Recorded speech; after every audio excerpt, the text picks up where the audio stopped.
So picture the Fruit of the Loom logo in your head. Okay, yeah. Or actually think about Darth Vader standing on that catwalk in Cloud City, right before the big reveal to Luke Skywalker. Oh, right, the classic scene. Yeah, and I bet you are 100% certain that Vader says, "Luke, I am your father." And you're probably just as certain that the classic Fruit of the Loom logo has this, like, big cornucopia spilling over with apples and grapes. I mean, that's what everyone remembers, right? Right. But here's the thing. You're 100% wrong on both counts. It's wild. Vader actually says, "No, I am your father." Hmm. And Fruit of the Loom, Yeah. they have never, literally not once, in over 170 years of business, had a cornucopia in their logo. Which is just, it's a deeply unsettling thing to realize. It really is. Welcome to our deep dive into the Mandela Effect. Yeah, realizing your own brain is lying to you it's a weird experience.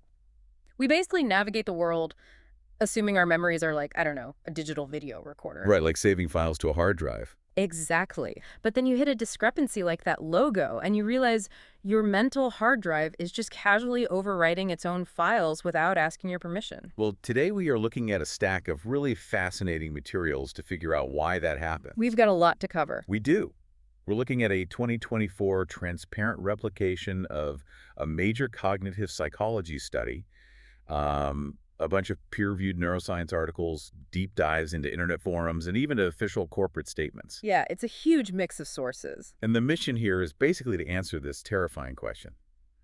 Are our collective memories actually glitching, or is the human brain just this highly efficient prediction machine that occasionally gets its wires crossed? Well, if you want to understand the mechanics of this, you really have to start with where the name comes The from. Mandela Effect. Right, because the term wasn't coined by some neuroscientist in a lab. It was actually coined around 2010 by a paranormal researcher named Fiona Broome. Oh, really? On the Ah. internet? Well, she was at a conference just having a casual conversation, and she discovered that she and a bunch of other people had this vivid, highly detailed memory that Nelson Mandela had died in a South African prison in the 1980s. Which is just a massive historical fabrication. I mean, he was released in 1990. He won the Nobel Peace Prize, became the president of South Africa in 94, and he didn't pass away until 2013. Right. So that's not just, like, misremembering a movie quote. That is completely rewriting modern history. It is, but when you look at our sources and break down the historical context of the 1980s, you start to see the scaffolding of the illusion, I guess you could call it. What do you mean by scaffolding? Well, people were likely absorbing the tragic story of another really prominent South African activist, Steve Biko. Oh, right. Yeah, Biko died in police custody in 1977, and his life and death were famously adapted into this 1987 Hollywood film called Cry Freedom. Starring Denzel Washington, right? Exactly. So that movie put this narrative of a martyred South African activist at the absolute forefront of global pop culture. Okay, so the brain just has this emotional, tragic narrative filed away from a Hollywood movie, and it casually swaps in Nelson Mandela's name instead of Steve Biko's. Well, it's a bit more than just a careless swap. You also have to factor in this massive, globally televised event in 1988. The birthday tribute. Yeah, the Nelson Mandela 70th birthday tribute at Wembley Stadium. It was broadcast to something like 600 million people. Wow. But obviously Mandela was still in prison, so he couldn't be there. And as one of the sources points out, if you have this huge, somber stadium tribute to a beloved figure who isn't physically present. And all these famous people are on stage speaking about him so reverently. Exactly. It possesses the exact visual aesthetic and emotional resonance of a memorial service. That makes so much sense. Okay. So the brain captures the feeling of a funeral, Huh. files it under Nelson Mandela, and just lets it sit there unquestioned for decades. Yep. And once Fiona Broome put this concept out on the internet, people started realizing it wasn't just historical figures, it was massive pop culture touchstones, too. Like the children's books. Millions of people swearing. It's called the Berenstain Bears, spelled with an E-I-N. When it's always been Berenstain with an A-I-N. Or the evil queen in Snow White.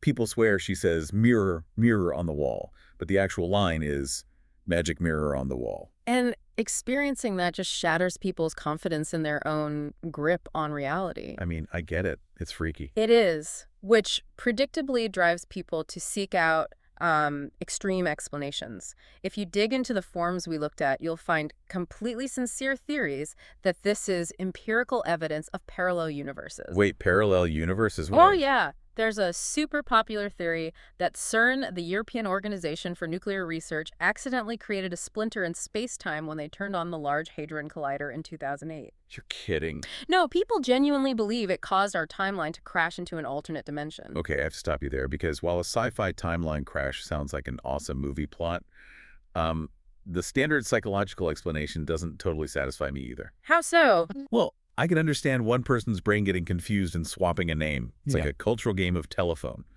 But humans have wildly different life experiences.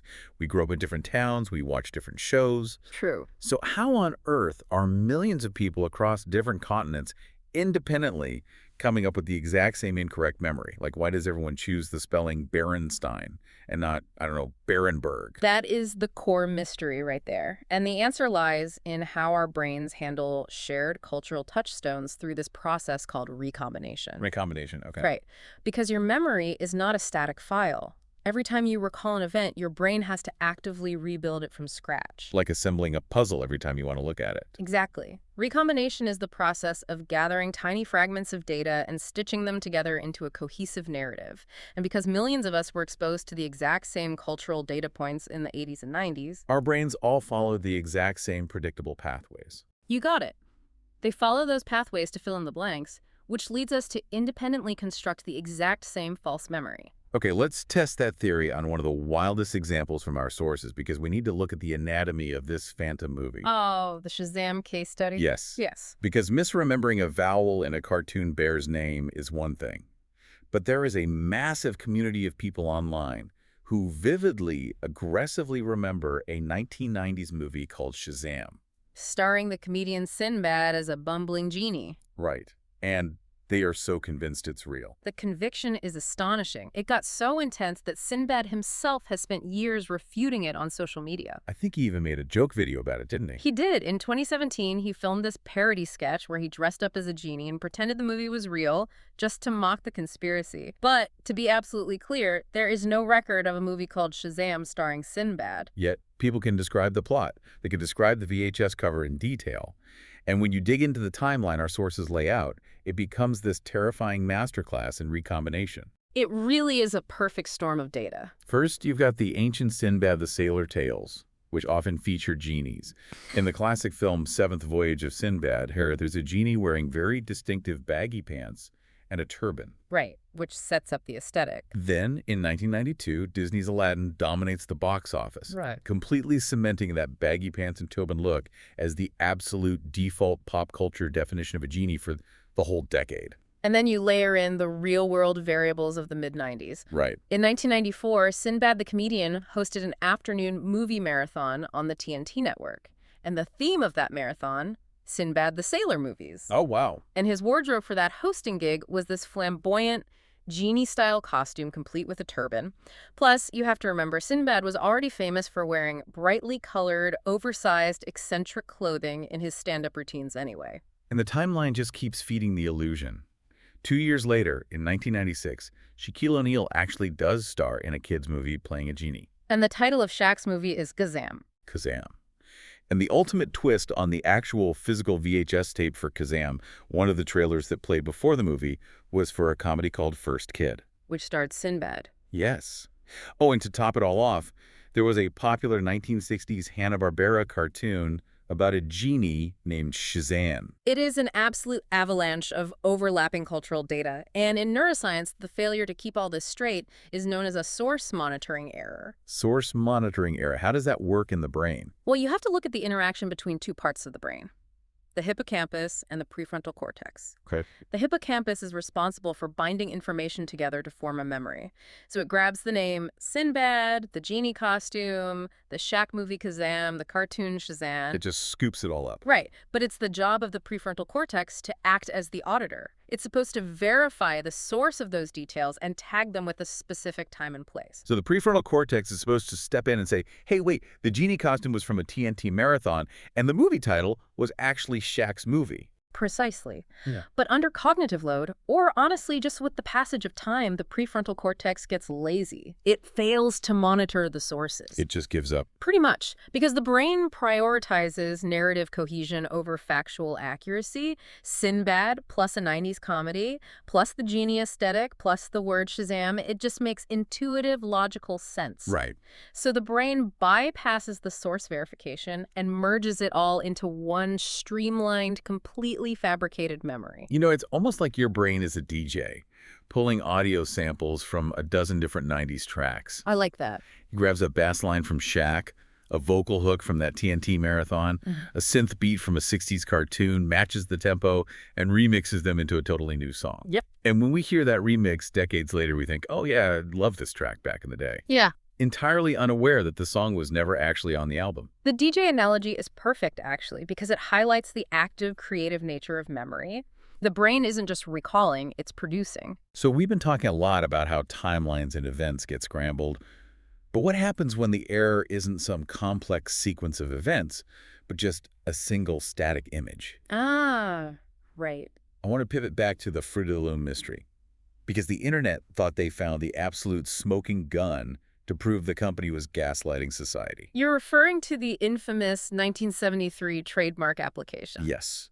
Sleuths online dug up this trademark application filed by Fruit of the Loom in '73 for a line of laundry detergent. Right. And attached to this application is a design code assigned by the U.S. Patent and Trademark Office.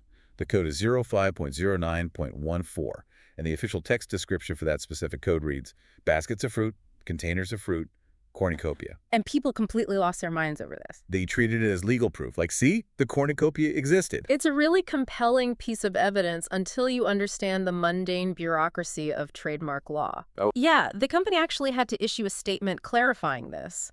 Fruit of the Loom only submitted the visual image of their logo to the trademark office, an image containing just apples, leaves, and grapes. So they didn't write the word cornucopia anywhere. Not at all. That text description was assigned by a patent office examining attorney purely to categorize the image in a searchable database. Oh, so it's just a filing system. Exactly. The patent office uses these broad, generic buckets. If you submit a logo with a pile of fruit, the clerk just tosses it into the generic baskets, containers, and cornucopias bucket so future trademark searchers can find it. Okay, so the smoking gun was just lazy bureaucracy. But that doesn't solve the core problem for me. Which is? If the cornucopia was never actually in the logo, why did that trademark clerk and millions of other people mentally draw it in? This is where we shift from source monitoring errors to schema-driven errors. Schema-driven. Yeah. A schema is essentially an organized packet of knowledge. It's a mental shortcut your brain uses to process the world quickly. Okay, how does that work in practice? Well, to illustrate this, cognitive psychologists use something called the Diess-Roediger and McDermott paradigm, or the DRM paradigm. Yeah. If I sit you down and read you a list of words, bed, rest, awake, tired, dream, blanket, pillow, and then ask you 10 minutes later to recall the list, there is an exceptionally high probability you will swear you heard the word sleep. Oh, because sleep is like the invisible gravity, pulling all those other words together. The brain preloads the concept to make sense of the list. Yes, exactly. The list triggers your sleep schema. Your brain anticipates the word, and eventually that anticipation becomes indistinguishable from an actual memory. Wow. Now, translate that mechanism to visual processing. You see a pile of apples, grapes, and leaves arranged in a very specific, overflowing classical style. And that arrangement triggers your brain's harvest or Thanksgiving schema. Precisely. I think of schemas like the autocorrect feature on a smartphone. You type a misspelled word, the phone queries its database, realizes what you probably meant, and just changes it. That's a great way to put it. So when your brain sees that specific pile of fruit, the visual file feels incomplete. So it queries the harvest database, downloads the image of a cornucopia, and seamlessly patches the visual file. It visually autocorrects reality into fiction. And it does it so smoothly you never even notice the edit. That autocorrect function is also entirely responsible for why people consistently draw the Monopoly man with a monocle. Wait, he doesn't have a monocle. He does not. But Rich Uncle Pennybags is this older, wealthy gentleman wearing a top hat and a morning suit from the early 20th century. Right. He instantly triggers the rich capitalist schema.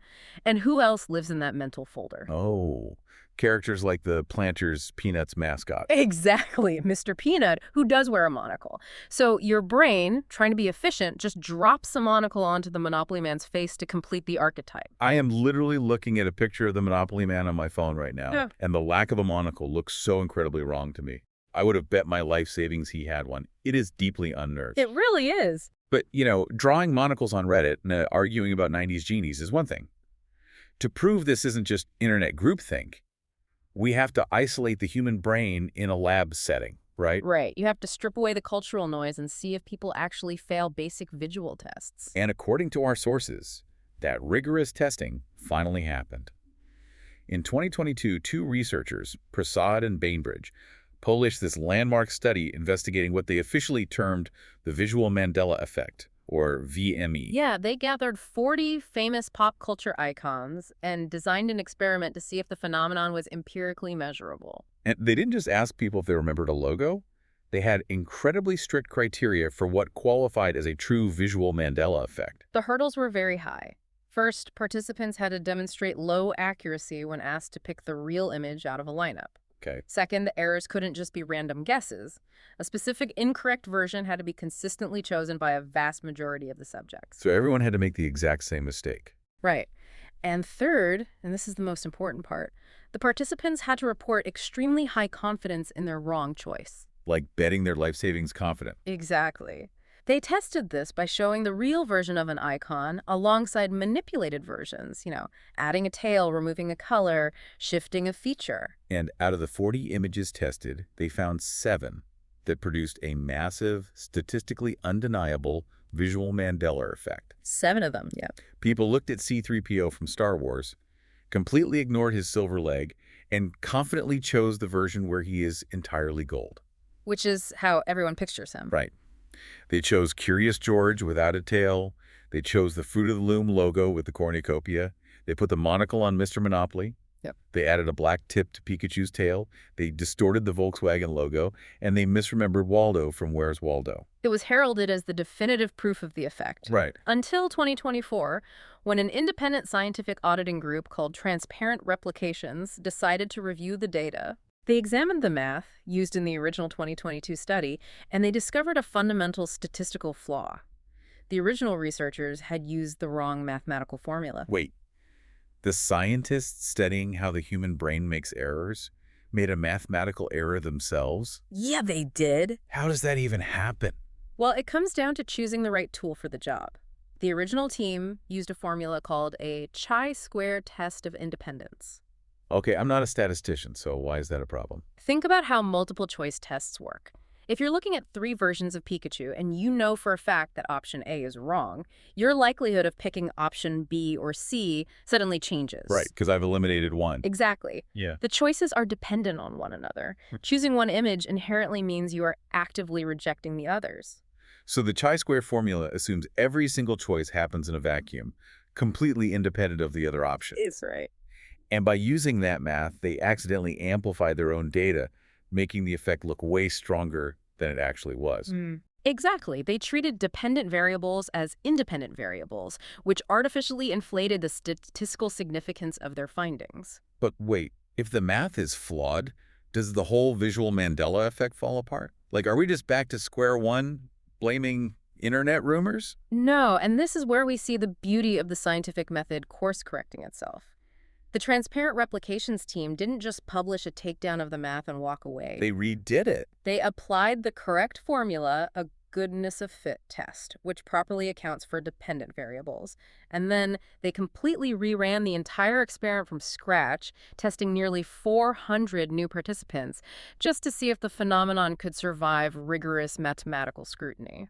And what happened when the math was actually done right? The findings were completely validated. Yeah. Even with the stricter math and a larger sample size, the human brain continued to fail in the exact same ways. They confirmed all 7 of the original visual Mandela effect images. That's incredible. And because their testing pool was larger, they actually identified an 8th icon that met the strict criteria. Wait, let me check the source notes here. Tom, from Tom and Jerry. Correct. People consistently and confidently misremembered specific fabricated details about Tom's character design. So the replication audit proved beyond a shadow of a doubt that the visual Mandela effect is a robust, empirical, psychological reality. So it's not just a social media fad. Not at all. Our neurological wiring is universally susceptible to these specific visual autocorrects. Man, when you look at the Phantom Shazam movie, the false logos, and the math, it paints a pretty humbling picture of human memory. It really does. The Mandela Effect isn't a glitch in the Matrix or a portal to a parallel dimension. It's just proof of how brilliantly and dangerously our brains process a chaotic world. That's a great way to summarize it. Because we are bombarded with millions of data points every day, and to keep us functioning, our brains group things, fill in blanks, and make educated guesses. And most of the time, this saves us cognitive energy. Right, it's efficient. But sometimes, it results in millions of people confidently remembering a movie that was literally never filmed. Which is why it really highlights the absolute necessity of cognitive humility. Cognitive humility, I like that. Yeah. When you internalize the fact that your memory is a fluid reconstruction rather than a permanent record, you become a much better critical thinker. You become more willing to verify your assumptions, check your sources, and engage with contradictory evidence without feeling like your entire reality is under attack. Because your brain is just doing its best to guess what happened. Exactly. We spent this whole deep dive laughing about 90s comedian genies, cartoon bears, and board game characters. But if you take a step back and think about the real-world implications of what we just discussed, it's a little scary. Oh, absolutely. If the human brain can automatically and invisibly autocorrect a monocle onto a face, or stitch together an entire feature film from stray cultural fragments, what happens when someone is sitting on a witness stand in a courtroom? Yeah, that's the real question. What happens when a person points a finger, swearing under oath, with 100% confidence about exactly what they saw on the night of a crime? And honestly, it makes you wonder about your own life. What foundational personal memories from your own childhood are you holding on to? With absolute certainty, that might just be your brain playing tricks on you. Next time you are absolutely certain of a memory, remember, your brain is a storyteller, not a security camera.